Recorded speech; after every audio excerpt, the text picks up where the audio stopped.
Bem, olá pessoal, boa noite a todos, sejam todos muito bem-vindos. Hoje teremos em nossa live uma convidada que a gente vinha buscando já há algum tempo tê-la aqui conosco, que é a professora Lúcia Helena Galvão. E teremos como tema dessa live a filosofia como medicina da alma. Para quem não me conhece, né? Eu me chamo Bruno Moura Lacerda, sou médico psiquiatra e especialista em medicina do sono. E para quem já me conhece, tanto alguns pacientes, né, que já me acompanham aqui pela rede, quanto os pacientes que vêm até aqui a nossa unidade em Natal, já podem reconhecer o ambiente, que é o nosso consultório aqui na cidade de Natal, no Rio Grande do Norte. Nós temos também uma unidade do Instituto Sono e Mente na cidade de João Pessoa, na Paraíba.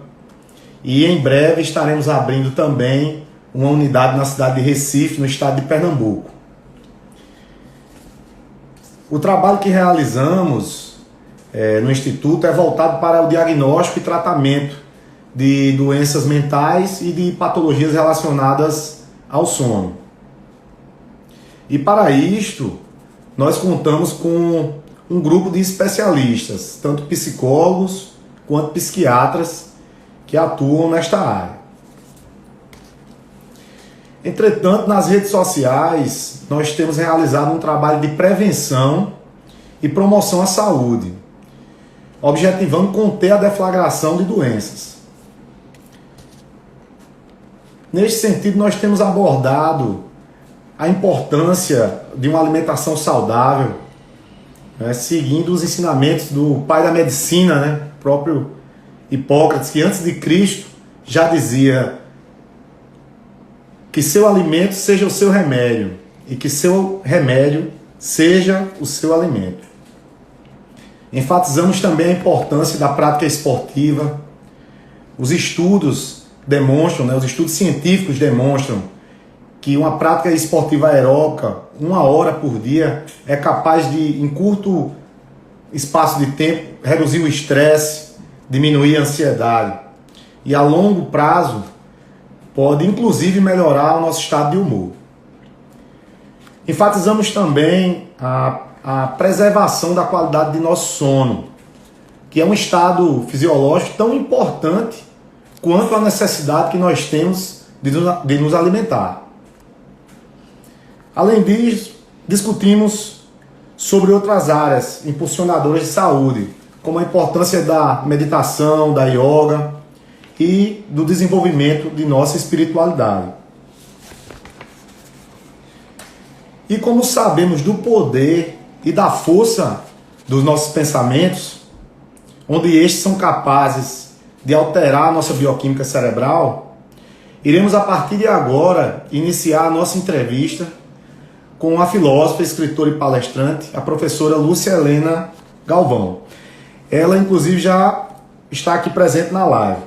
Ela é detentora, gente, de uma vasta experiência, né, nessa área do conhecimento, e ela consegue, de uma forma simples e didática, nos ajudar a enxergar a realidade como ela é, não como nós desejássemos que ela fosse, sem superestimá-la nem subestimá-la, sendo de tal modo mais um meio para o controle da ansiedade e angústia que são inerentes a nós, seres humanos.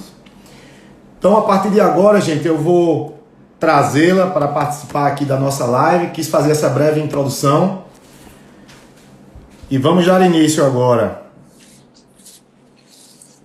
Boa noite, professora. Boa noite. Prazer em conhecê-lo. Prazer, professor. Prazer é todo nosso. E eu não vim acompanhando ultimamente a senhora. Eu tenho visto muitas palestras. A senhora está mais jovem aí, mais magra. Faz um tempo que eu também não a via. Professora, tenho certeza, né, que será uma noite aqui muito agradável, a presença aqui da senhora, e que iremos atingir o propósito aqui, que é difundir mais nessa área do conhecimento. Eu vou dar início aqui à entrevista de uma maneira inicial. Eu gostaria que as pessoas entendessem como foi que eu comecei a me encantar aí pela filosofia, principalmente pelo estoicismo. E foi justamente a partir das palestras que passei a assistir, né, que a senhora ministra aí no YouTube. Sobretudo, né, a respeito dos filósofos históricos. Essa corrente, né, o que me chamava mais atenção era essa questão da busca desses filósofos em atingir, né, uma imperturbabilidade da mente. Dito isto, né, eu gostaria que a senhora nos falasse brevemente o contexto histórico de criação ali do estoicismo, que realmente se passava ali naquele momento, para que se buscassem isso e se aprofundassem nesse tipo de estudo, e quais princípios que fundamentaram, né, essa corrente filosófica. É muito interessante, posso chamá-lo de Bruno? Isso. É muito interessante, Bruno, você considerar que há um contexto de nascimento do estoicismo que é uma sociedade em decadência, uma sociedade em crise. Por isso ele se tornou tão apropriado para momentos de crise, quer de cunho pessoal, quer de cunho social. Veja bem, quando surge Zenão na Grécia, que é o fundador do estoicismo, muito inspirado numa outra corrente anterior, que era o cinismo, a Grécia vivia um momento complexo. Tinha acabado de passar por ali Alexandre Magno, que instituiu o chamado helenismo, que hoje nós achamos uma maravilha, mas para os gregos não foi muito interessante. Eles perderam a sua identidade. Para todo canto que você olhava tinha cultura grega, portanto, eles não tinham mais aquela peculiaridade que lhes dava tanto orgulho. Houve um afastamento da chamada instituição dos mistérios, que começou a cair em afastamento e descrédito, como Eleusis, Cumas, Delfos, que era como a estrutura da religião órfica que estruturava a visão do homem grego. Havia decadência política, social, cada vez mais a filosofia se tornava muito rasa.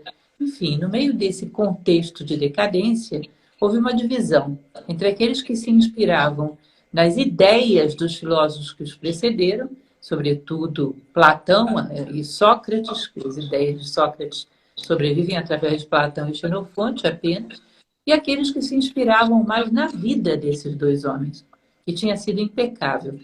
Surge a ideia do ensinamento mediante o exemplo. Primeiro, na escola cínica, que era muito radical. Sinos vem exatamente de cão. Eles viviam como cães, não podiam possuir absolutamente nada que fosse supérfluo. Famoso nesse sentido é Diógenes de Sinope, aquele que vivia dentro de uma barrica, né? Ele só tinha uma tigela para beber água. Um dia ele viu uma criança bebendo água com as mãos, jogou a tigela fora. Viviam num rigor muito grande. É evidente que esse tipo de visão não era muito viável para ser estendida por toda a Grécia. Aí vem Zenão, que não era um cidadão grego, vinha de Chipre, e ele institui um ensinamento que também é muito fundamentado no aspecto moral, uma moral rígida, ensinamento através do exemplo, que era dividido, o estoicismo que nasce com três vertentes. Era a lógica, eles eram rigorosamente lógicos no seu pensamento, a física e a ética, sendo que o que sobreviveu para nós foi mais a ética. Era mais complexa, mais ampla, mais inspiradora. E isso teve todo um período grego, sempre com pensadores que viviam de uma maneira muito sacrificada, mas moralmente impecável. Foi Epíteto, Cleantes, Crisippos. Depois teve uma fase de pensadores que levaram o estoicismo da Grécia para Roma. Foi Panécio de Rhodes, Posidônio de Apameia. E aí, em Roma, a coisa ficou interessante. Porque o estoicismo ele era muito prático. Era uma filosofia para a vida. E o espírito romano era muito prático. É claro que nós somos injustos quando olhamos para o passado, mas não deixa de ter alguma pontinha de verdade quando a gente olha para trás e vê o grego como um pouco mais teórico e o romano como um pouco mais prático. É o guerreiro, é o homem de ação. Portanto, o estoicismo virou a religião do império e sobreviveu aí até a sua queda já na época de Justiniano, do Edito de Justiniano, que proibiu como o estoicismo como sendo pagão. E exatamente dentro de Roma você vai ter os três grandes nomes maravilhosos nomes do estoicismo que o imortalizaram e de quem sobrou alguma coisa. Primeiro Sêneca, que vive aí pelo século I, e depois Epíteto e Marco Aurélio, que vão viver do início ao final do século II, que é o auge do estoicismo, essa tríade aí, sagrada do estoicismo. Deixaram uma obra que nos foi dada a conhecer, sobretudo Sêneca. Epíteto deixa apenas 2 livros, que na verdade são mais anotações do que ele dizia, do que escritos por ele. E Marco Aurélio, um único livro, que são as suas meditações, que são como um diário que ele escrevia para si próprio, mas sempre ressaltando muito essa questão do ensinamento mediante exemplo. Eu costumo usar o exemplo de um balão. Imagina você que a gente esteja dentro de um balão daqueles com cestinha que voam. Estamos dentro da cestinha. E ficamos conversando entre nós sobre o que são as nuvens. Será algodão? Será espuma? Será o que aquele negócio? E estamos todos amarrados no chão. Um filósofo estoico diria: para de falar das nuvens. Preocupa em cortar aquilo que te prende ao chão. Que naturalmente você se eleva ao nível das nuvens, estende a mão e vê o que elas são. Não especula, constata. Para os estoicos, a metafísica era o coroamento da moral. E a moral era o que nos cabia naquele momento. Não adianta nada, como dizia um pré-socrático Tales de Mileto, discutir sobre a linha reta se a gente não sabe mais o que é retidão. Ou seja, não conhecemos as coisas físicas, não sabemos como nos movimentar no mundo. E queremos discutir sobre as coisas celestes, não é o momento para isso. Então, caracterizou-se por ser uma filosofia que institui uma ética fundamentada numa visão do mundo muito completa, muito sensata e muito eficaz, se seguida, para impulsionar uma civilização para fora da crise. Ainda é assim que ela é utilizada até nossos dias. Sobretudo esses 3 nomes que foram os que chegaram até nós. Né? Dos outros não sabemos praticamente nada. Muito bem, professora. Professor, eu vou trazer aqui para o contexto atual, mesmo sabendo assim que, como a senhora levantou há pouco, né, a história de Epicto, que era um escravo, né, do próprio Marco Aurélio, que teve muita dificuldade em conduzir o seu império, do Sêneca, né, que teve o cargo lá como amigo do rei, né, Nero, mas também teve muita dificuldade. Mas em nossa atualidade, né, em relação ao nosso contexto atual, onde estamos inseridos, né, nessa sociedade movida pela computação, informação, sobretudo o culto ao empreendedorismo, ao individualismo, ainda há espaço para manter a calma estoica e o espírito direcionado para a contemplação da vida? Olha, eu diria que mais do que nunca isso é necessário. Porque se o mundo anda mais rápido, se o homem não aprende a ser sereno, ele é arrastado para as circunstâncias. Vira um joguete na mão das circunstâncias. O princípio fundamental, um dos princípios fundamentais do estoicismo é exatamente a autonomia. Tá? A eudaimonia, a serenidade estoica. A autonomia, como diria Kant muito mais tarde, significa que o homem é produto de si mesmo. E se ele está coerente com a sua consciência, em paz com céus e terra, o mundo voa. Ele anda na velocidade que lhe corresponde. E assim não é arrastado pela loucura do mundo e pode, inclusive, alterar essa loucura do mundo. Quando você não é produto do meio, você começa a ser produtor do meio. Pode começar a alterá-lo se ele não é propício para a vida humana. Então, para o estoicismo, a ideia de que o homem pode ser construído de dentro para fora, pode dominar as suas emoções para manter a sua lucidez, porque, é claro, existe uma antípoda, uma gangorra entre emoção e razão. Quando as emoções estão muito excitadas, a razão está no seu estado mínimo. Já viu alguém encolerizado, alguém, sei lá, muito ferido ou apaixonado demais, raciocinando com lucidez? Não raciocina. E quando mantém as emoções com serenidade, a razão pode chegar ao seu máximo. Epíteto dizia: proteja a sua razão e ela protegerá você. Se o homem tem autoconhecimento, autocontrole, ele pode se manter sereno no plano emocional e lúcido no plano mental, que são os 2 melhores estados de funcionamento para o homem. Então, quanto mais o mundo corre, mais o homem deve ser fiel ao seu ritmo de consciência, de vida, para ser um exemplo de que o meio não é determinante. Como se dizia muito antigamente sobre a astrologia, sobre os homens os astros inclinam, mas não determinam. Tá? Sobre os animais, sobre a natureza como um todo, são determinantes. Sobre o homem, inclinam. Assim também é o meio. Assim é a nossa circunstância histórica. Nós podemos perceber as influências e escolher não segui-las. Existe uma frase filosófica muito bonita do fundador de Nova Acrópole, que ele dizia que a diferença entre um barco que possui remos e um tronco feito da mesma madeira é que esse primeiro, o barco, possui remos e pode navegar contra a corrente, enquanto que o tronco é um joguete na mão da corrente. O homem, ao desenvolver vontade, amor, inteligência, ele constrói remos. Ele pode navegar contra a corrente, sobretudo quando a corrente anda um pouco desnorteada, ele não precisa ir para o abismo com a multidão. E ao tomar uma direção própria, mais lúcida, daqui a pouco referencial para que muitos também repensem a vida. Então, o princípio da autonomia do homem construído como fruto da sua própria lucidez, da sua própria vontade, o homem como produto de si mesmo, é muito típico do estoicismo. Vai reverberar ao longo da história. Nós chegamos a um ponto que negamos completamente isso, né? Teorias deterministas aí do final do século XIX, início do século XX, uma coisa que já se sabia há 2000 anos, voltamos a negar. O homem é produtor do meio, se ele assim o quiser. E até a decisão de se entregar às influências do meio é uma decisão livre dele. Preferiu deixar que a vida o levasse, ao invés de caminhar conscientemente para a vida. Muito bom, professora. Muito interessante aí as colocações da senhora. Veja, professora, vamos entrar aqui em outro tema.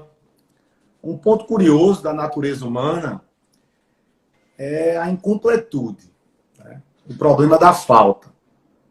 Nascemos e ao longo da nossa vida temos a sensação que nos falta algo.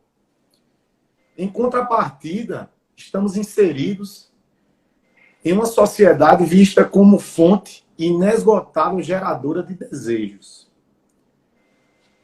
Como a filosofia explica esse sentimento de falta e como manter o domínio e a moderação dos nossos desejos? É interessante, Bruno. Algum tempo atrás eu fiz uma palestra que eu tratava sobre a solidão. E quando eu falei sobre a solidão, sempre faço toda uma pesquisa, toda uma observação, e percebi uma coisa muito óbvia. O homem solitário é o homem que está desacompanhado de si mesmo. Existem mais solitários na grande São Paulo do que numa cidade de 10 mil habitantes. Solidão não é falta de pessoas à nossa volta, é a falta de nós mesmos. Sem saber, nós sentimos saudade de nós mesmos. Esse grande vácuo interno de vida interior, de sonhos próprios, de um propósito, produz uma angústia que procuramos compensar do lado de fora. Um vazio existencial que procuramos compensar do lado de fora. E aí é que somos manipulados. Eu costumo dizer que quando uma pessoa está sozinha em casa, um vizinho, todo mundo sabe, porque ele liga simultaneamente a televisão, o aparelho de som e vai para o telefone. Ou seja, ele precisa produzir apelos externos para fugir de si próprio. Ele teme o travesseiro, teme a sua própria consciência, teme constatar que tudo que ele sonhou um dia ficou abandonado.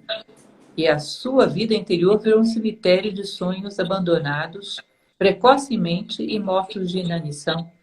E aí esse vazio interior do ser humano, que é coletivo, começa a ser explorado pela sociedade. Eu recordo que eu morava em João Pessoa, vivia aí 2 anos, e um dia vim a Brasília. Quando saía do aeroporto, vi um grande outdoor de uma concessionária, mostrava uma garagem vazia. E dizia o seguinte: nós sabemos como preencher esse seu vazio interior. Falei, gente, que manipuladores. Ou seja, você está sentindo que falta alguma coisa? Ah, deve ser esse carro que você tem, que não presta para nada. Agora, se você comprar o modelo 2021 ou o modelo 2022, que já deve estar pintando por aí, eu prometo que todos esses seus problemas vão acabar. Você vai se sentir um homem realizado. Aí você junta suas moedinhas, compra. Quando coloca dentro da sua garagem, ainda não era aquilo. Ah, é porque faltou o sistema de ajuste automático da temperatura ambiente com a temperatura interna que o modelo 2023 vai ter. Você sabe para onde correr? Não. Começa a juntar suas moedinhas para o modelo 2023. E isso vai sendo disseminado de uma maneira tal que vira uma loucura. Uma vez fizeram uma pesquisa, isso já tem mais de 10 anos, eu tenho ela guardada, impressa, uma pesquisa de uma universidade americana. Eles pegaram 10 pontos do globo e fizeram uma pesquisa de sondagem. Não eram perguntas diretas, eram perguntas periféricas para chegar à informação que eles queriam sem falar diretamente no assunto. Eu achei muito interessante. Eles queriam saber qual era o padrão de felicidade para o ser humano, nessas 10 capitais do mundo. Algumas bastante distantes, outras mais próximas. Chegaram à conclusão que, trocando em miúdos a felicidade para pessoas mesmo vivendo em pontos muito distantes do globo, era ter um padrão de consumo mínimo de um homem norte-americano mediano. E isso era o que era contemplado como felicidade. Agora, veja bem, se você pega esse padrão de consumo do homem mediano norte-americano para cima e multiplica por quase 8 bilhões de seres humanos, você não tem planeta para isso. Nem por uma década, talvez por muito menos. Sabe o que está acontecendo aí? Eles estão te fazendo desejar uma felicidade que você está condenado a não alcançar. Você não tem planeta para isso. Ao não alcançar, automaticamente você vai procurar uma rota de fuga para não se sentir tão infeliz. Porque a tua vida está condenada a ser um tédio. E as rotas de fuga já estão todas pavimentadas. Ou são vícios mais pesados, ou são alienações através da TV, de reality shows, ou seja, do jeito que você quiser fugir, a estrada está pavimentada. Às vezes as pessoas me perguntam como é ruim as pessoas alienadas nas redes sociais. Olha, eu acho ruim a pessoa alienada em qualquer coisa. Mas uma coisa é certa, quem quer fugir da sua vida foge até por sinal de fumaça. Porque, na verdade, não suporta o tédio e a insipidez da sua vida. Então, você vai fugir de qualquer maneira. E as rotas de fuga já estão todas pavimentadas pela cultura. Fugas coletivas, inclusive. As pessoas compartilham o mundo irreal como se aquilo fosse uma verdade.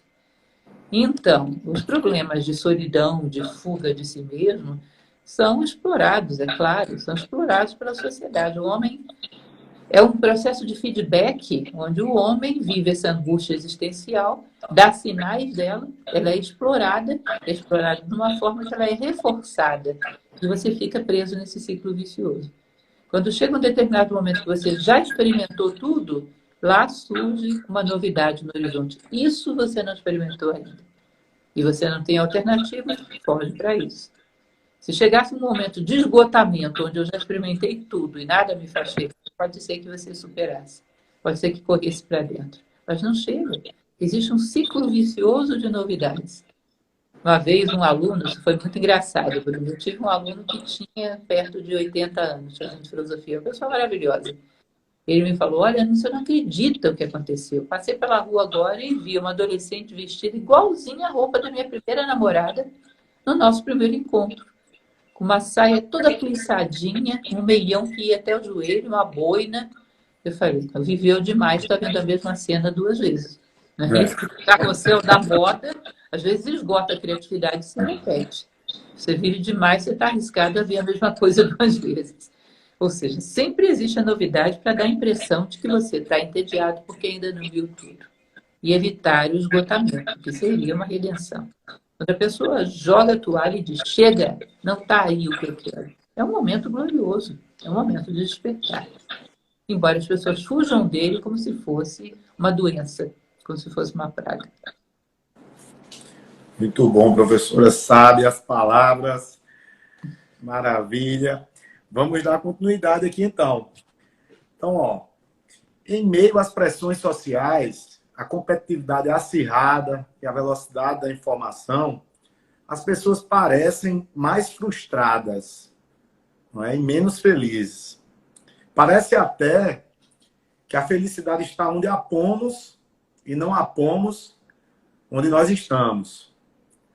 Neste sentido, o que é felicidade e como reencontrá-la? Enquanto nós estávamos falando, algumas pessoas foram colocando aqui sobre isso. Como encontrar a felicidade? Parece que já estavam adivinhando a pergunta. Então, o que é felicidade e como reencontrá-la para quem a perdeu? É interessante. Para isso, sem sombra de dúvida, já fiz essa palestra sobre felicidade, existe lá no YouTube da Nova Acrópole, mas a frase mais bonita que eu conheço sobre isso é exatamente de Epíteto. Ele diz que a felicidade é um verbo, É o desempenho contínuo, permanente de atos de valor. Nossa vida é construída a cada momento e tem valor para nós e para aqueles a quem tocamos. Eu acho isso tão bonito. É o desempenho contínuo, constante, permanente de atos de valor. Sabe o que significa isso? Você chegar à noite, antes de ir para a cama, fazer um diário e olhar o seu dia e dizer: hoje a minha vida foi digna de um ser humano? Esteve coerente com o meu propósito de vida, com o meu propósito humanista, aquilo que eu quero ser quando tudo isso terminar? E esteve. Eu estou absolutamente tranquilo, tenho uma serenidade de consciência, estou em paz com céus e terra, posso dormir o sono dos justos. Felicidade humana é isso, ela está debaixo dos teus pés. Pitágoras exigia que seus discípulos fizessem um diário todos os dias dentro do Museu Pitagórico, exatamente para isso, para que eles pudessem, nesse momento, constatar a sua paz de consciência, a sua coerência consigo mesmo. Felicidade não está em nenhum outro lugar senão debaixo dos teus pés. O desempenho constante, permanente, contínuo de atos de valor. Se você olha o seu dia e diz: hoje eu fui humano, deixei um rastro de ser humano no mundo. Lembra da frase bíblica? Pelas vossas obras vos conhecerei. Quem olhar meu rastro hoje vai dizer: para aqui passou um ser humano. Fui coerente com o meu sentido de vida, com o meu propósito humanista, que é de ser fator de soma ao mundo. Você é feliz? E é tão interessante que esse tipo de prática, Pitágoras sabia o que fazia. Durante o dia, quando você tem uma decisão a tomar, você lembra: olha, cuidado, porque à noite você vai ter que assumir isso diante da sua consciência. Você não vai ter o benefício da inconsciência ou da distração, você vai ter que assumir isso. Porque um dia só, você não vai esquecer o que você fez. Vai ter que assumir e justificar diante da tua consciência. Portanto, essa disposição noturna de checar o que você fez no seu dia faz com que você fique em alerta o dia inteiro. E não existe sensação melhor, viu? Essa é do sono dos justos. Marco Aurélio sempre dizia que nós temos que viver cada dia ao nos levantarmos como se fosse o primeiro, esses olhos de primeira vez, mas também como se fosse o último. Da maneira que eu possa dizer: olha, se eu morrer essa noite, tá bom, o palco foi pequeno, se ele fosse maior eu faria mais coisas, mas eu morro em paz. Morro quites com céu e terra e feliz do rastro que eu deixei no mundo. A pessoa que pode dizer isso, ela é uma pessoa feliz, não será. A história da felicidade que está lá e não está aqui, que é até um poema que você recitou, é uma garantia de angústia, porque ela não vai estar em lugar nenhum. Vai ser tipo cachorrinho que quando o carro para não sabe o que fazer com o pneu. Isso não estará em lugar nenhum. Ela está debaixo de cada passo nosso, quando nós sentimos coerência naquilo que fazemos. Quando no final do dia olhamos o nosso dia e dizemos: foi digno de um ser humano. Aí você é feliz. E isso aporta valor a não só a tua vida, mas todos aqueles que interagem com ela. Aquilo que somos repercute, ecoa por toda a humanidade. E às vezes ao longo do tempo também. Como ecoa em nós aquilo que esses históricos disseram. Estar em paz, né? Estar em paz consigo mesmo, né? Com certeza. Estar em paz com o tempo e com o espaço. Se eu fosse morrer amanhã, o que eu estaria fazendo? A gente deveria poder dizer: conversando com o Bruno aqui nesse momento. Isso corresponde exatamente à minha missão no mundo.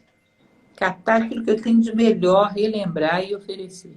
Generosamente, como generosamente recebi. Se eu estou fazendo isso, eu estou em paz. Se alguém te pergunta: se você fosse morrer amanhã, o que você estaria fazendo? Dá vontade de correr para outro lugar? Você não está coincidindo consigo mesmo. Você está desatento sobre a forma com que você administra a sua vida. Está desatento a cada passo que você dá. Isso, se te surpreendem aí, vão te pegar angustiado. Você não está de corpo e mente juntos, como diria Jung, no momento atual, de maneira humana. Vou aproveitar aqui, professor. Uma pessoa fez uma pergunta aqui: como ser um ser humano mais digno? Acredito assim, nesse sentido aí, né? Para que se tenha, para que se valorize mais o seu comportamento, né? Para que haja essa felicidade, para que seja relacionado aos atos, né? Que você se sinta bem. Como seria isso? É bom fazer um exercício de imaginação, que para quem já conhece minhas palestras sabe que falo sempre sobre isso. A natureza tem um propósito. Voltando à frase bíblica, pelas vossas obras nos conhecerei. Qual é o propósito da natureza para com as plantas? Que elas façam fotossíntese, que sejam a base da cadeia alimentar, que façam trocas gasosas com o meio, não é isso? Senão não tem vida orgânica possível, ela é a base. E a natureza, os vegetais fazem isso. Quando a natureza diz plantas, elas dizem presente e fazem aquilo para o qual elas vieram ao mundo. Os animais é a mesma coisa, instinto de sobrevivência, instinto de perpetuação da espécie. A natureza diz animais, presente, eles fazem o que tem que fazer. Qual será a razão que trouxe a humanidade ao mundo? O que será que a natureza espera de nós? É como se imaginássemos uma pirâmide, onde cada um de nós tem um perfil, uma personalidade, uma vocação, uma pirâmide de inúmeras faces, mas o ápice é um só. É a plenitude de valores, virtudes e sabedoria que você pode conceber no ser humano. A natureza espera que a gente aporte ao mundo com justiça, com fraternidade, com bondade, com amor, com vontade. Quando você está caminhando nessa direção, com ânimo de aperfeiçoamento, porque perfeição nenhum de nós tem, mas com ânimo de aperfeiçoamento, com aquela determinação, vou cair 1000 vezes, mas vou levantar 1001, e um dia estarei mais perto da condição humana plena, em qualquer momento onde você pega essa pessoa, ela é uma pessoa digna. Ela garante a sua vida em função da busca daquilo que a natureza espera dele. É humilde, porque sabe que não alcançou, mas é determinado, porque nunca vai desistir. E cada dia vai amanhecer vendo um novo ponto, um pouquinho mais adiante, 1 milímetro adiante. Nenhum dia vai surpreendê-lo no mesmo lugar. Isso é uma pessoa digna. Na medida das suas possibilidades, sem pressa e sem pausa, no ritmo que lhe corresponde, mas eu estou sempre avançando. E eu acredito que tenha sido em uma de suas palestras, a senhora falava sobre a bondade como um alvo, né? Porque a gente sempre busque, né? Mire, né? Ser justo, ser bom.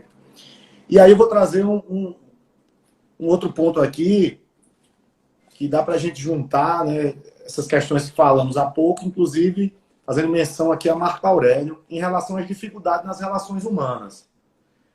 Então, Marco Aurélio, né, histórico, imperador romano, ele sugeria uma preparação antes de sairmos de casa. E mais, inferia que apesar de nos depararmos com a ingratidão, inveja, mentira, injustiças, não poderíamos permitir o desenvolvimento do aborrecimento e ira, pois viemos ao mundo para colaborar. Aí eu me pergunto, professora, mas como transformar essa tarefa em prática social?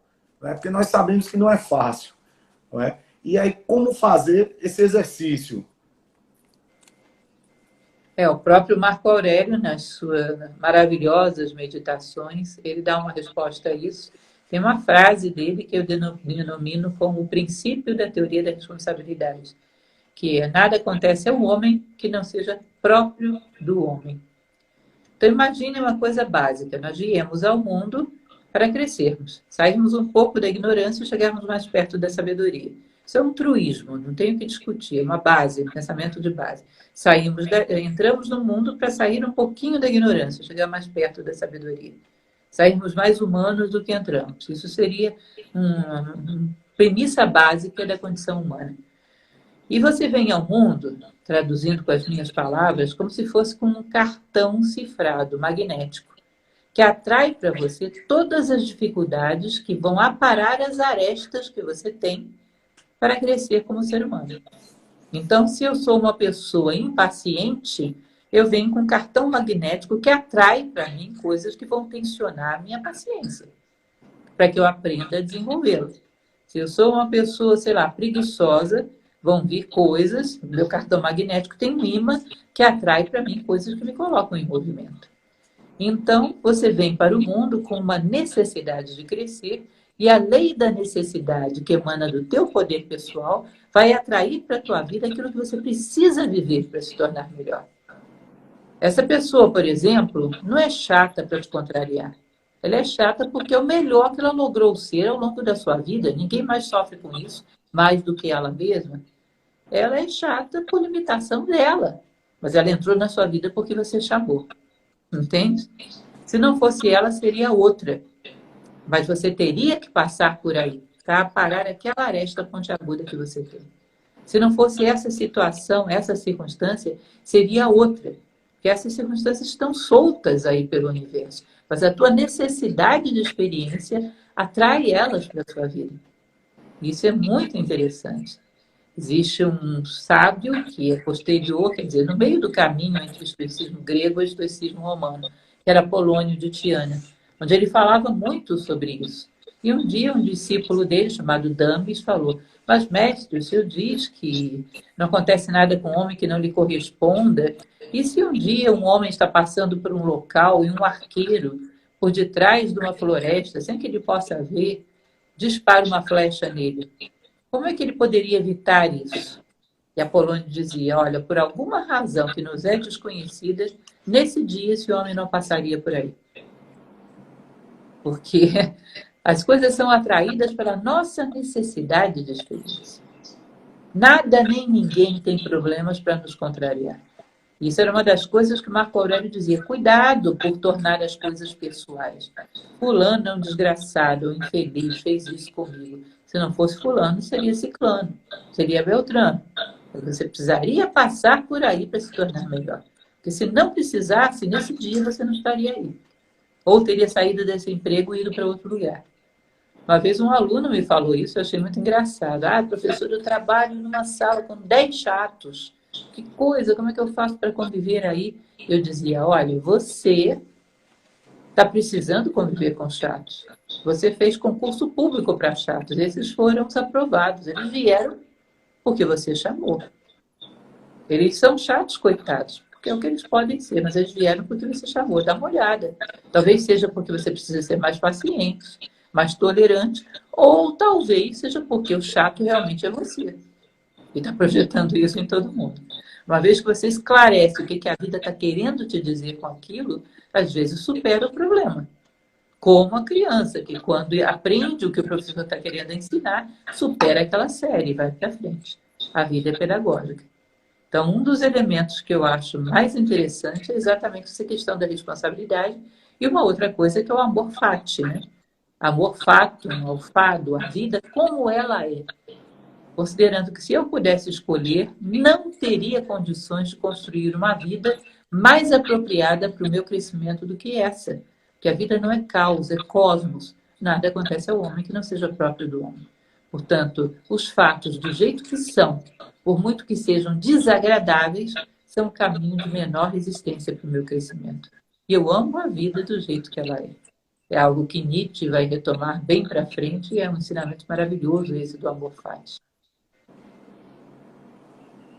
Maravilha, professora. E me lembrei aqui, né, de uma passagem de Epíteto, que ele fala, né, de que a natureza de todas as coisas se divide de duas formas, né, as que nós podemos modificar e as que não podemos. E, na verdade, é isso, né? A gente não vai conseguir mudar como o outro vai agir, né? Então, basicamente seria isso, né? Nós vamos ter que começar a fazer um movimento, esse tipo de movimento, de como tirar proveito dessa situação, né? É muito bonito isso, quando ele diz que existe aquilo que depende de nós e aquilo que não depende de nós. Se chove, se faz sol, se o outro é chato ou agradável, tudo que vem das circunstâncias não depende de nós. Isso não deveria ser motivo para entristecimento nem alegria. O que depende de nós é a nossa resposta a todas essas circunstâncias do grupo 1. Se nós respondemos bem, temos razão para estarmos felizes.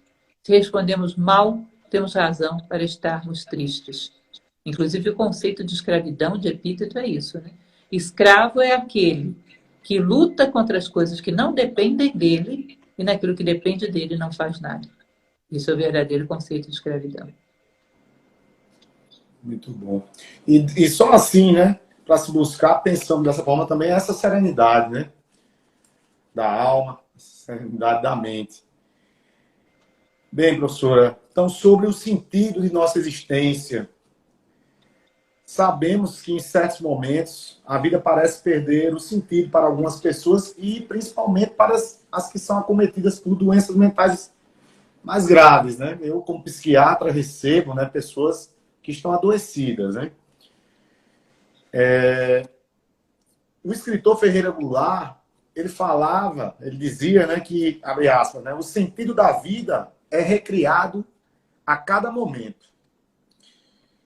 Então, professor, eu lhe pergunto, qual é o sentido da nossa existência? Eu não concordo muito com a fala de Ferreira Goulart. Eu acho que o sentido da vida é prescrito pela natureza. A nossa compreensão dele é que se aperfeiçoa a cada momento. É como você andar na direção do sol. Quanto mais perto está, mais luz tem. Portanto, mais lúcido fica, né? Enxerga as coisas com mais clareza. Mas o sol não saiu do lugar. Cícero tem uma definição que eu gosto muito. Cícero, o filósofo romano, que não era propriamente um estoico, embora tenha sido influenciado também pelo estoicismo, ele diz: certifica-te de que és fator de soma para as pessoas de cujas vidas participas. Isso para mim é fantástico para a definição de sentido de vida, de propósito. Ou seja, num determinado momento, para e pensa: o que você viveu até agora? As pessoas que conviveram com você se tornaram melhores porque conviveram com você? Você impulsionou essas pessoas para crescerem como seres humanos ou, pelo contrário, cortou as asas delas, matou os sonhos, fez com que elas ficassem cada vez mais acomodadas a uma falta de perspectiva total? Porque, olha, a gente não sabe quantos anos tem pela frente. Você imagina o que é uma pessoa chegar diante da morte, olhar para trás e chegar à conclusão de que as pessoas que conviveram com ela teriam sido melhores se não a tivessem conhecido? Isso é, no mínimo, um caos, né? E no momento que já é muito tardio para reverter o processo. Então, sentido de vida é, em primeiro lugar, sairmos daqui mais humanos do que entramos. Em segundo lugar, aportar valor às pessoas com quem interagimos, sermos referência, referencial de crescimento. Em terceiro lugar, aportar também à natureza, com a nossa condição humana, um valor que só nós podemos dar, porque ela investe demais em nós. Não podemos ser um fator de prejuízo com a natureza.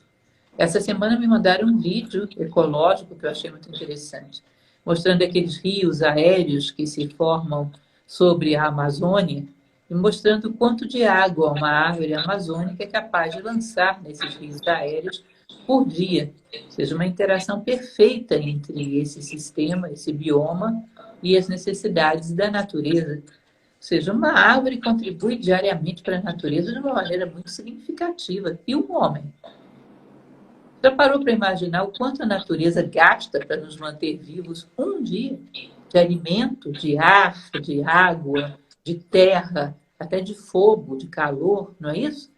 Quanto ela gasta, quanto ela investe em nós num dia? O que nós aportamos para a natureza num dia? Ou achamos que estamos desobrigados disso? Que viemos aqui só para usufruir, só para sermos servidos e não para servir? Olha que quando a gente faz uma faxina na nossa casa e pega um objeto que não serve para nada, em geral ele vai para o lixo. Se nós, humanidade, não estamos servindo a nada, a não ser os nossos caprichos e interesses egoístas, quem nos garante que a natureza não vai nos jogar num grande lixão cósmico? Isso é sensato, isso é lógico. Então, nós temos uma obrigação de agregar valor, não passarmos, não vivermos em vão. Agregar valor à natureza, à humanidade e a nós mesmos. Não viver em vão, ser fator de soma. Isso é muito digno e muito estimulante. Uma pessoa guarda sempre esse sentido, é um código de honra, é muito difícil que ela perca totalmente a motivação na vida. Quem almeja os fins, almeja os meios. Agora, quem vive simplesmente pelos objetos de consumo da sociedade vai chegar uma hora que vai olhar para isso tudo e vai dizer: e daí? O que eu faço com isso agora? Inclusive, estou chegando a uma idade que eu sei que na morte nada disso vai ser meu. Nada disso vai fazer diferença nenhuma. Você não vai ver um moribundo fazendo cálculos do montante da sua riqueza. Nada disso faz mais nenhum sentido. Inclusive, houve uma médica, que gosto bastante dela, uma tanatologista norte-americana, Elizabeth Kubler-Ross, que ela falava que da experiência dela como médica de doentes terminais, parece que trabalhou cerca de 50 anos dessa maneira, foi bastante longeva. Quanto mais materialista o homem era, menor a probabilidade dele chegar lúcido diante da morte. Porque nesse momento ele é obrigado a constatar que tudo aquilo em que ele investiu a sua vida era uma ilusão. Ele não dispõe de nada dessas coisas, nada disso era realmente seu. Aquilo que é seu, nada nem ninguém pode tirar de ti. E nesse momento, tudo, até isso aqui, vai ser tirado. Se ele não construiu nada num plano que seja realmente dele, seja aportar valor ao mundo, ter valor, isso é algo que nada nem ninguém pode tirar de você. Isso se torna uma terra firme, que garante a lucidez do homem até os últimos momentos da sua vida. Aí ela dizia, olha, isso é estatístico, é assim que funciona. Isso, professora. Professora, eu vou voltar um pouco aqui nessa questão que a senhora levantou aí até do próprio Ferreira Goulart, né, o saudoso, porque eu observo assim que aqui no ambiente, né, de consultório, muitas vezes as pessoas se sentem assim, meio que a vida sem sentido, né, e me falam aqui de como percebem isso. E eu observo isso, que eu costumo até falar sobre isso, assim, que é como se que a vida fosse movimento, né? E até isso que ele traz aqui, como o sentido da vida é recriado a cada momento, e eu entendo até assim, como se realmente a gente tem que estar fazendo algo, né?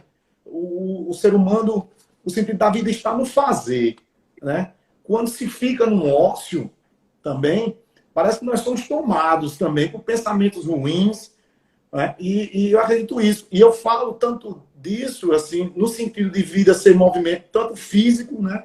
Que eu defendo muito essa questão de prática esportiva aqui, para que a gente não use medicamento, para que busque a retirada de medicações. Tem um trabalho da psicologia também aqui. Mas também esse trabalho mental, né? E eu acho que juntando isso, penso eu, né?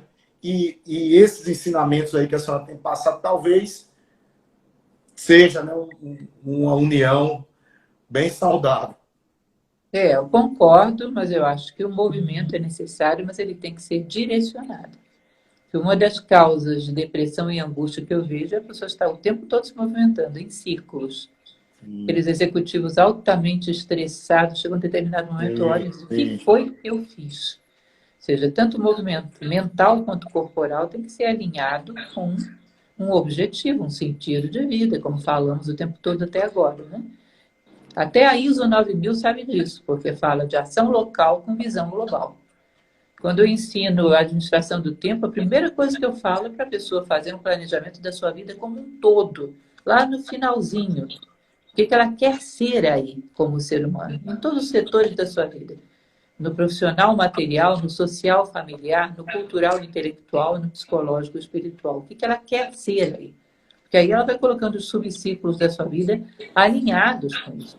É a mesma coisa que uma pessoa que quer construir uma casa, ela, a primeira coisa que faz, contrata o arquiteto, ele desenha a planta. Super bonitinha, né? Tem até a casinha do cachorro lá, prontinho. O mestre de obras, quando chega para trabalhar com a sua equipe, todos os dias, para saber o que fazer hoje, ele vai olhar para a planta, para a casa pronta. Senão ele espalha material de construção caoticamente e não constrói coisíssima nenhuma. Quando as pessoas chegam para mim e dizem, olha, professor, eu perdi o meu sentido de vida. Às vezes elas ficam um pouco chateadas com essa resposta, mas eu realmente respondo, você teve algum dia? É importante se perguntar em algum momento. Você criou um sentido de vida realmente teu? Sentou e pensou, quando tudo isso terminar, eu estiver diante da porta da indesejada das gentes, como dizia Manuel Bandeira, né? Quando estiver às portas da morte, o que eu quero ser? Quando eu olhar para trás, o que eu quero ter construído? Você fez essa reflexão? Não, então você nunca teve sentido de vida. Como dizia minha santa vozinha, que era uma figura, a gente chegava e dizia, vó, fulaninho perdeu o juízo. Ela dizia, minha filha, a gente não perde aquilo que a gente nunca teve. E é mais ou menos isso. Você perdeu o sentido de vida? Não, você constatou que nunca teve. Que hora boa. Agora você viu que tem terra arrasada. A terra arrasada é real, dá para você construir alguma coisa sólida. Toda a tua vida te trouxe a esse momento. Isso é mérito. Tem gente que passa toda a vida e não percebe que está vivendo em castelos voadores. É melhor uma cabaninha em terra sólida do que um castelo voador. Se você chegou a essa constatação, meus parabéns, isso é mérito, você fez por merecer. Agora vamos arregaçar as mangas e começar a construir algumas coisas sólidas, constrói o sentido de vida. Ah, eu não tenho idade para isso. Deixa eu te falar.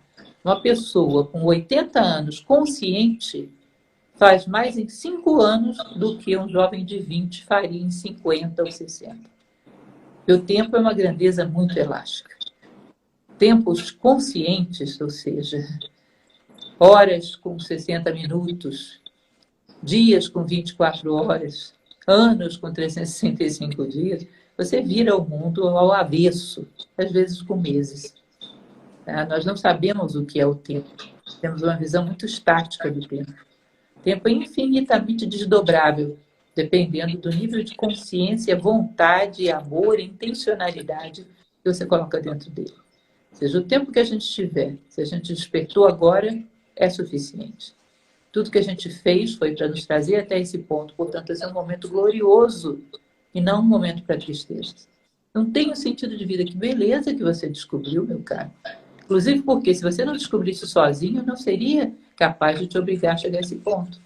Já dizia Sócrates, né, que a mãe dele era uma excelente parteira, que não seria capaz de dar à luz a uma mulher que não estivesse grávida. Se você não chegar sozinho à conclusão de que não tem sentido de vida, eu não seria capaz de te forçar a isso. Agora que você chegou, vem cá que eu posso te dar umas dicas. Percebe? Então, às vezes, a gente interpreta as coisas de ponta cabeça, isso não é muito bom. É um ponto de inflexão na vida. Agora, a coisa pode começar a ser a sério. Maravilha, professora. Muita gente gostando aqui, pedindo para que salve a live. Com certeza, gente. Vou salvar, sim. Bem, pessoal, nós já estamos chegando aqui, próximo ao fim. Vou fazer aqui a última pergunta na noite, que, na verdade, eu irei ler, e a professora gentilmente fará aí algumas ponderações a respeito do trecho em que Epíteto, né, que era escravo e filósofo estoico, ele compara a vida a uma navegação, em O Chamado do Timoneiro. Então, irei ler aqui o trecho e peço a gentileza da professora que faça as considerações.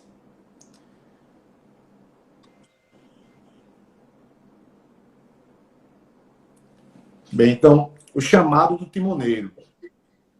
A vida é como uma navegação. Quando o barco está atracado e você desembarca em busca de água, no seu caminho poderá também encontrar uma concha ou uma cebola. Mas é preciso guardar o espírito direcionado para o barco e mirá-lo constantemente, para ver se acaso o timoneiro não te chama. E se te chama, deixa tudo isso, para não ser arrastado a bordo como um animal. Assim na vida, se no lugar da concha ou da cebola está uma mulher e um filho que te foram dados, nada te impeça. Eles estão como você, seguindo seus próprios caminhos. Dessa forma, quando ouvir ao chamado do timoneiro, corre para o barco, deixando tudo para trás, sem retornar. E se já está velho, não se afaste muito do barco, para não correr o risco de faltar a chamada. Então, professora, Lúcia Helena, com a palavra. Bom, eu vou pedir emprestado uma tradição que não é ocidental, é a tradição indiana. Eles trabalham com 2 conceitos, que hoje, inclusive, são muito falados no Ocidente, mas às vezes muito mal compreendidos. Um deles é o Dharma. Imagine você que nós estamos num determinado ponto e temos que chegar de volta à unidade, à fusão com o uno de onde viemos. Todos nós estamos caminhando, né, de volta para a casa do Pai, usando uma nomenclatura mais judaico-cristã, né? Saímos da unidade e voltamos para ela. Tá certo. Vamos tomar isso como possibilidade. O Dharma é uma estrada que, se você seguir em cima dela direitinho, ela é estrada em linha reta, que tem menos atropelos, menos tropeços. É a estrada do dever humano por excelência. Os indianos dizem que é o braço de Deus estendido sobre o cosmos. Ou seja, o Dharma é o caminho da lei. Aquilo que deveríamos fazer enquanto seres humanos. Agora, de vez em quando, como não temos muita sabedoria, desviamos do Dharma. Desviamos para um lado. Essa ação que nos desviou do Dharma vai gerar uma reação dolorosa que tende a nos trazer de volta. É a lei do karma, ação e reação. Cada vez que eu me desvio da minha trajetória humana, você imagina que o Dharma é uma estrada com um acostamento de elástico. Eu choco contra esse acostamento e vou esticando, esticando, esticando elástico até que uma hora eu não suporto mais a pressão, pumba, sou jogado de volta na estrada. Então, cada ação que me desvia do meu dever, que é o Dharma, gera uma reação dolorosa que me traz de volta, para que eu não me perca do caminho. Então, o karma e o Dharma são duas leis que trabalham em conjunto. O homem, então, caminha segundo o seu dever. De vez em quando, ele pode dar pequenos desvios, por exemplo, para buscar água, para buscar energia, para buscar sobrevivência, que a água é um símbolo disso, da energia, vida, da sobrevivência que a gente precisa. Mas esses desvios que ele fez por ignorância não podem ser tão longos que ele não possa mais ser jogado de volta. Uhum. Então, ele vai dando umas desviadinhas e cada vez sendo corrigido e trazido de volta. A ideia é que desvie cada vez menos, à medida que vai se aprofundando em si próprio e adquirindo sabedoria. Então, o que de uma outra maneira Epíteto está falando aí, nada mais é do que a lei do karma e do dharma.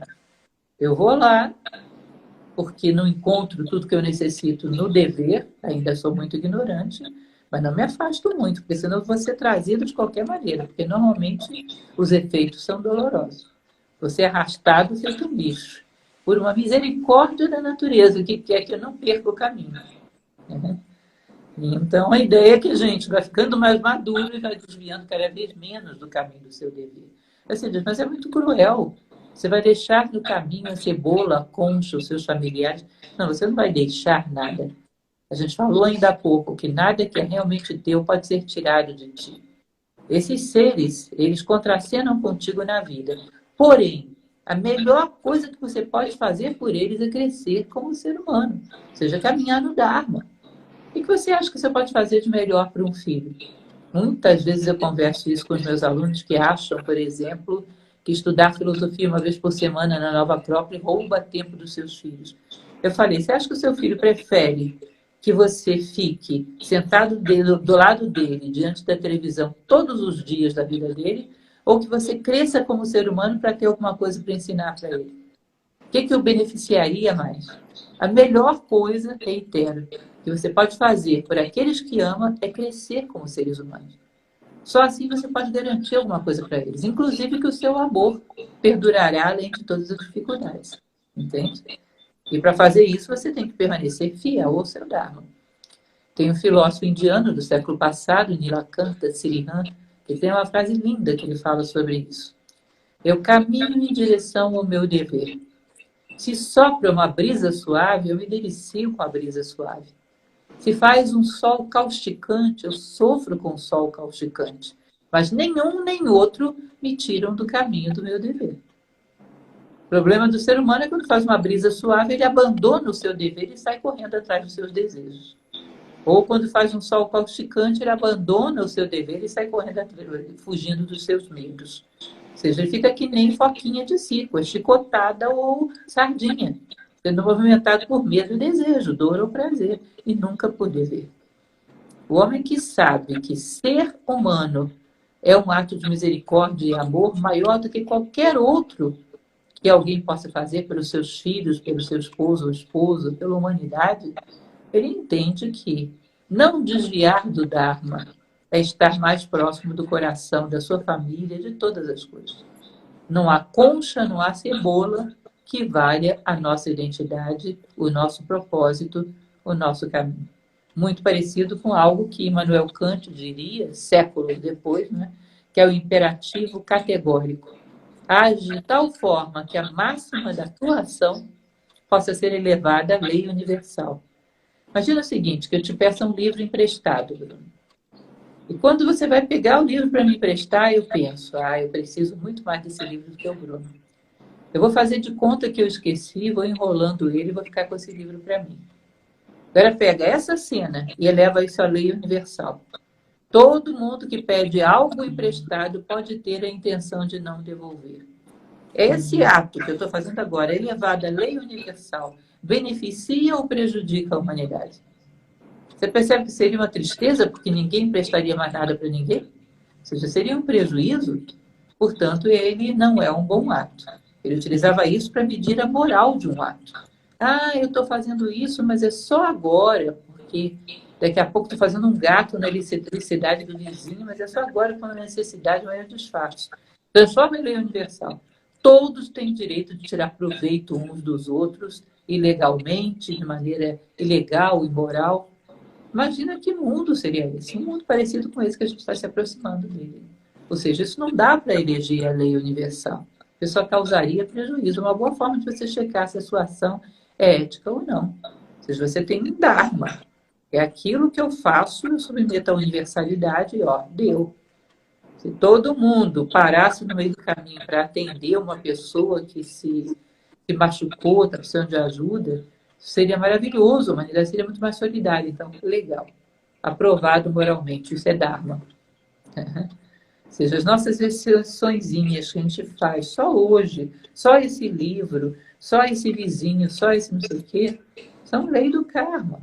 E vão nos desviando. E a gente vai ter que ser trazido de volta em algum momento, de forma abrupta e dolorosa. E vai perder um tempo grande com isso.